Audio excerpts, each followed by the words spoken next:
السلام علیکم ورحمۃ اللہ وبرکاتہ۔ الحمدللہ الذی لم یزل عالما قدیرا حیا قیوما سمیعا بصیرا والصلاۃ والسلام علی رسولہ ارسلہ الی الناس ہدی وبشیرا۔ اما بعد فاعوذ باللہ من الشیطان الرجیم بسم اللہ الرحمن الرحیم۔ قد افلح المؤمنون الذین هم فی صلاتهم خاشعون۔ صدق اللہ مولانا العظیم وصدق رسولہ النبی الکریم ونحن علی ذلک لمن الشاہدین والشاکرین والحمد للہ رب العالمین۔ کوئی گل باقی رہے گا نہ چمن رہ جائے گا، کوئی گل باقی رہے گا نہ چمن رہ جائے گا، پر رسول اللہ کا دین حسن رہ جائے گا۔ اور خدا ہے ذاکر میرے نبی کا، خدا ہے ذاکر میرے نبی کا، کبھی نہ یہ ذکر ختم ہوگا۔ ازل سے میرے نبی کی محفل سجی ہوئی ہے، سجی رہے گی۔ اور سبق پڑھ پھر صداقت کا، عدالت کا، شجاعت کا، سبق پڑھ پھر صداقت کا، عدالت کا، شجاعت کا، لیا جائے گا تم سے کام دنیا کی امامت کا۔ اور جس طرف چشم محمد کے اشارے ہو گئے، جس طرف چشم محمد کے اشارے ہو گئے، جتنے ذرے سامنے آئے ستارے ہو گئے۔ حضرات گرامی، آئیے ہم اور آپ مل کر عرض و معروض سے قبل دونوں عالم کے مالک و مختار نائب پروردگار، غم غریبوں کے غم گسار جناب محمد رسول اللہ صلی اللہ علیہ وسلم کی بارگاہ اقدس میں صلاۃ و سلام کا نذرانہ عقیدت پیش کرے۔ اللہم صلی علی سیدنا مولانا محمد البارک وسلم، صلاۃ و سلام علیک یا رسول اللہ صلی اللہ تعالی علیہ وسلم۔ حضرات گرامی، ابھی میں نے جس آیت کریمہ کی تلاوت کی ہے، اللہ تبارک و تعالی ارشاد فرماتا ہے قد افلح المؤمنون الذین هم فی صلاتهم خاشعون، کہ وہ مومن نجات پائیں گے جو اپنی نماز خشوع اور خضوع کے ساتھ ادا کرتے ہیں۔ بعض علماء کرام نے فرمایا ہے کہ خشوع دو معنوں میں مشتمل ہے، اس سے مراد افعال قلب کو شمار کیا ہے، جیسے ڈر، خوف، انبساط وغیرہ۔ اور بعض علماء نے اعضائے ظاہری افعال کو شمار کیا ہے، جیسے اطمینان سے کھڑا ہونا، بے توجہی اور بے پرواہی سے بچنا وغیرہ۔ بہقی نے محمد بن سیرین رحمۃ اللہ علیہ سے اس حدیث کو نقل فرمائی ہے کہ اللہ کے پیغمبر جناب محمد رسول اللہ صلی اللہ علیہ وسلم جب نماز کے لیے کھڑا ہوتے تو آسمان کی طرف دیکھتے۔ جب یہ آیت نازل ہوئی تو عبدالرزاق نے اس روایت میں اتنا اضافہ فرمایا ہے کہ آپ کو خشوع کا حکم دیا گیا جب سے آپ نے چشمہائے اقدس کو سجدگاہ پر مرکوز فرمایا۔ حضرات گرامی، حضرت محاکم اور بہقی نے حضرت ابو ہریرہ رضی اللہ تعالیٰ عنہ سے روایت کی ہے کہ حضور صلی اللہ علیہ وسلم جب نماز پڑھتے تو آسمان کی طرف دیکھتے، جب یہ آیت نازل ہوئی تو آپ نے سر اقدس کو جھکا لیا۔ حضرت حسن رحمۃ اللہ علیہ فرماتے ہیں کہ اللہ کے پیغمبر جناب محمد رسول اللہ صلی اللہ علیہ وسلم نے فرمایا کہ 5 وقتوں کی نمازوں کی مثال ایسی ہے جیسے تمہارے گھر کے سامنے ایک بڑی بہتی ہوئی نہر ہو، اور اس میں ہر روز انسان اگر 5 مرتبہ غسل کرے گا تو کیا اس کے جسم پر میل باقی رہ جائے گا؟ صحابہ کرام نے عرض کیا یا رسول اللہ، یا نبی اللہ، یا حبیب اللہ، اس کے جسم پر میل باقی نہیں رہے گا۔ لہٰذا جو حضور قلب اور خشوع کے ساتھ نماز ادا کی، اللہ تبارک و تعالی اس انسان کے کبیرہ گناہوں کے سوا تمام گناہوں کو بخش دیتا ہے، اس کے تمام خطاؤں کو معاف کر دیتا ہے۔ اور جس کے نماز میں خشوع نہیں، اللہ تبارک و تعالی اس کی نماز کو رد کر دیتا ہے۔ حضور صلی اللہ علیہ وسلم نے فرمایا کہ جس نے 2 رکعت نماز پڑھی اور اس کے دل میں دنیاوی خیال پیدا نہ ہوا تو اس کے تمام گزشتہ گناہوں کو بخش دیتا ہے۔ فرمان نبوی صلی اللہ علیہ وسلم ہے کہ نماز کی فرضیت، حج کا حکم، طواف و مناسک حج کا حکم اللہ تبارک و تعالیٰ کے ذکر کے لیے دیا گیا ہے۔ لہٰذا جب انسان اللہ کو یاد کرتا ہے تو اس کو یاد کرنے وقت ذکر خدا کی عظمت اور ہیبت نہ ہو تو اللہ تبارک و تعالیٰ اس انسان، اس بندے کی عبادت کو قبول نہیں فرماتا۔ حضرت بکر بن عبداللہ رحمۃ اللہ علیہ فرماتے ہیں کہ اگر تم اپنے مالک کی بارگاہ میں جانا چاہتے ہو اور حضور کے اذن کے بغیر بات کرنا چاہتے ہو تو اس کے دربار میں داخل ہو جاؤ۔ میں نے کہا یہ کیسے ممکن ہے؟ انہوں نے فرمایا کہ صحیح طریقے سے وضو کر اور مسجد میں جا اور اللہ رب العزت کی بارگاہ میں نماز پڑھ اور بغیر کسی گفتار کی بات کرتا رہا۔ حضرت عائشہ صدیقہ رضی اللہ تعالیٰ عنہ فرماتی ہیں کہ جب ہم حضور صلی اللہ علیہ وسلم کے پاس اٹھتے اور بیٹھتے تھے، جب نماز کا وقت قریب آتا تو ہٹ جاتے، محمد صلی اللہ علیہ وسلم کو پہچانتے نہیں۔ اس ذکر خدا کی عظمت کی وجہ سے ایسا ہوتا تھا۔ حضرات گرامی، اللہ تبارک و تعالیٰ اس انسان کی طرف دیکھتا نہیں ہے جس میں اس کا بدن اور اس کا دل شامل عبادت نہ ہو۔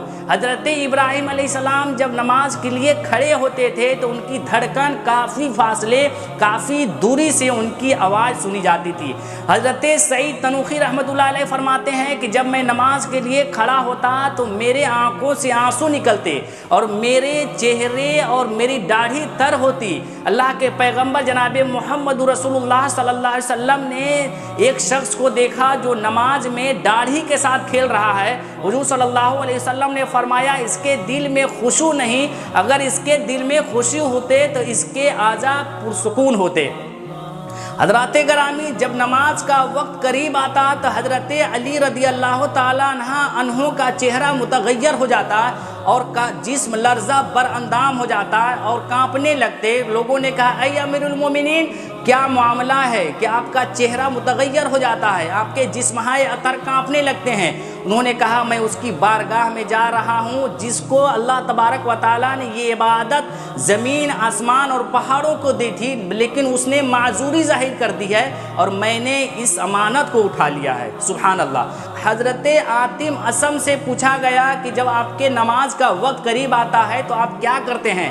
انہوں نے کہا کہ میں صحیح طریقے سے وضو کرتا ہوں اور اس جگہ پہ جاتا ہوں جہاں نماز پڑھتا ہوں۔ جب میں اپنے اعضاء کو پرسکون پاتا ہوں، صحیح طریقے سے پاتا ہوں، تو اللہ کی بارگاہ میں کھڑا ہو جاتا ہوں اور کعبہ شریف کو سامنے تصور کرتا ہوں، ملک الموت کو پیچھے تصور کرتا ہوں اور پل صراط کو قدموں کے نیچے جانتا ہوں، جنت کو دائیں طرف اور جہنم کو بائیں طرف، اور اس طرح سے اس نماز کو اپنی زندگی کی آخری نماز سمجھ کر اس خوف و امید کے ساتھ دل سے تصدیق کرتے ہوئے اللہ اکبر کہتے ہوئے کھڑا ہو جاتا ہوں اور ٹھہر ٹھہر کر تلاوت کلام اللہ، قرآن کی تلاوت کرتا ہوں اور تواضع کے ساتھ رکوع کرتا ہوں اور خشوع کے ساتھ سجدے کرتا ہوں، پھر قرآن پاک کی تلاوت کرتا ہوں، بائیں پیر پر بیٹھ جاتا ہوں اور دائیں پیر کو اٹھا دیتا ہوں اور اس طرح سے اللہ کی بارگاہ میں نماز پڑھتا ہوں۔ لیکن مجھے معلوم نہیں کہ یہ نماز اللہ کی بارگاہ میں قبول ہوئی یا نہیں ہوئی۔ اللہ اکبر۔ حضرات گرامی، حضرت ابن عباس رضی اللہ تعالیٰ عنہ فرماتے ہیں کہ جس نے 2 رکعت خشوع خضوع کے ساتھ نماز پڑھی، سیاہ دل والے انسان کی ساری رات کی عبادت سے افضل ہے۔ اللہ کے پیغمبر جناب محمد رسول اللہ صلی اللہ علیہ وسلم نے فرمایا کہ تم لوگ نماز پڑھو اور مسجدوں میں جاؤ، لیکن ایک زمانہ ایسا آئے گا کہ لوگ مسجد میں جائیں گے اور ایک حلقہ بنائیں گے اور بیٹھیں گے اور دنیا کی بات کریں گے اور دنیا سے محبت کرنے کا بیان کریں گے۔ اے لوگو، اللہ سے ڈرو، اللہ تبارک و تعالیٰ کو ایسے بندے کی ضرورت نہیں ہے۔ حضرت حسن رحمۃ اللہ علیہ فرماتے ہیں میں ایسی چیز نہ بتاؤں بدترین چوری کے بارے میں۔ صحابہ کرام نے عرض کیا یا رسول اللہ، یا نبی اللہ، یا حبیب اللہ، مجھے بتائیں۔ حضور صلی اللہ علیہ وسلم نے فرمایا کہ بدترین چوری وہ ہے جو انسان رکوع اور سجود صحیح طریقے سے نہیں کرتا۔ صحابہ کرام نے کہا یا رسول اللہ، کیا ایسے لوگ بھی آئیں گے؟ کیا ایسا زمانہ بھی آئے گا؟ حضور صلی اللہ علیہ وسلم نے فرمایا وہ زمانہ بہت قریب ہے کہ لوگ رکوع اور سجود صحیح طریقے سے نہیں کریں گے۔ حضرات گرامی، حضرت علی رضی اللہ تعالیٰ عنہ کے نماز کا وقت قریب آتا تو ان کے جسم اطہر کانپنے لگتے، دانت بجنے لگنے۔ لوگوں نے کہا اے امیر المومنین، آپ عشرہ مبشرہ میں سے ہیں، آپ کو کس چیز کا ڈر ہے؟ بولے کہ اللہ تبارک و تعالیٰ کی امانت کے ادائیگی کا وقت قریب آ گیا اور فرض کے ادا کرنے کا وقت قریب آ گیا اور میں نہیں جانتا کہ کس طرح سے ادا کروں۔ حضرت علی بن حسین رضی اللہ تعالیٰ عنہ جب وضو کرتے تو ان کے جسمہائے اطہر کانپ جاتے اور ان کا چہرہ متغیر ہو جاتا۔ گھر والے بولتے کہ اے حسین، معاملہ کیا ہے کہ تمہارا چہرہ بدل جاتا ہے؟ کیا تکلیف لاحق ہو جاتی ہے؟ انہوں نے کہا کہ میں اللہ کی بارگاہ میں جا رہا ہوں اور اس سے مناجات کرنے جا رہا ہوں، اس اللہ کی خوف سے میرے جسم میں اتھر کانپنے لگتے ہیں۔ حضرات گرامی، حضرت خلف بن ایوب رحمۃ اللہ علیہ جب نماز پڑھ رہے تھے تو ان کو ایک جانور نے کاٹ لیا، لیکن انہیں تکلیف نہیں ہوئی۔ وہ ابو سعید باہر آئے اور خون سے آلود کپڑے کو دھویا اور حضرت خلف بن ایوب سے فرمایا کہ آپ کے جسم اتھر کو جانور نے کاٹ لیا، آپ کو تکلیف نہیں ہوئی، آپ کو درد نہیں ہوا؟ انہوں نے فرمایا کہ تکلیف اور درد کیسے ہو جبکہ سامنے رب ذوالجلال ہے، قدموں کے نیچے پلسرات ہے، دائیں طرف جنت ہے اور بائیں طرف جہنم ہے۔ حضرت عمر بن زر جلیل القدر عابد اور زاہد گزرے ہیں، ان کے ایک ہاتھ میں زخم ہو گیا تھا۔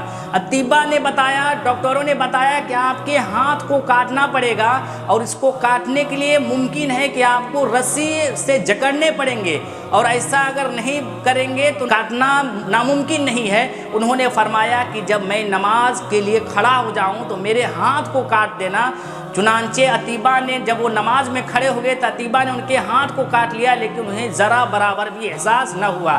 اے مسلمان، اللہ سے ڈرو، نماز پڑھو تو اللہ اور اللہ کی خوشی کی خاطر پڑھو۔ اللہ تبارک و تعالیٰ ایسی نماز پڑھیں جو اللہ کی بارگاہ میں قابل قبول ہوں۔ رکوع اور سجود صحیح طریقے سے کریں، قیام صحیح طریقے سے کریں، تشہد صحیح طریقے سے پڑھیں تاکہ اللہ کی بارگاہ میں مقبول ہو۔